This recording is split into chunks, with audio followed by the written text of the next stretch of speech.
Krishnapuram government U P സ്കൂളിൽ ഓണാഘോഷ പരിപാടി സംഘടിപ്പിച്ചു. ആഘോഷത്തിനോടനുബന്ധിച്ച് വിവിധ പരിപാടികൾ നടന്നു. നഗരസഭാ വൈസ് ചെയർമാൻ ജെ ആദർശ് ഉദ്ഘാടനം ചെയ്തു. കൃഷ്ണപുരം ഗവൺമെന്റ് യു പി സ്കൂളിൽ ഓണാഘോഷ പരിപാടികൾ സംഘടിപ്പിച്ചു.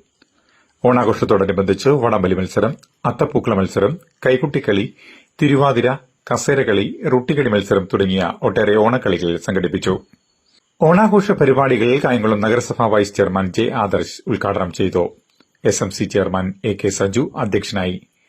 സ്കൂൾ പ്രഥമ അധ്യാപിക ആർ അനിത സ്വാഗതം പറഞ്ഞു. വിദ്യാഭ്യാസ standing committee chairperson Shamila Animon ഓണസന്ദേശം നൽകി. വാർഡ് കൌൺസിലർ ബിനു അശോകൻ സമ്മാനദാനം നിർവഹിച്ചു. SMC vice chairman Girish, PTA president Reshma Vishnu തുടങ്ങിയവർ സംസാരിച്ചു. സീനിയർ അധ്യാപിക ആർ അനിത നന്ദി രേഖപ്പെടുത്തി.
CDNet news, Krishnapuram.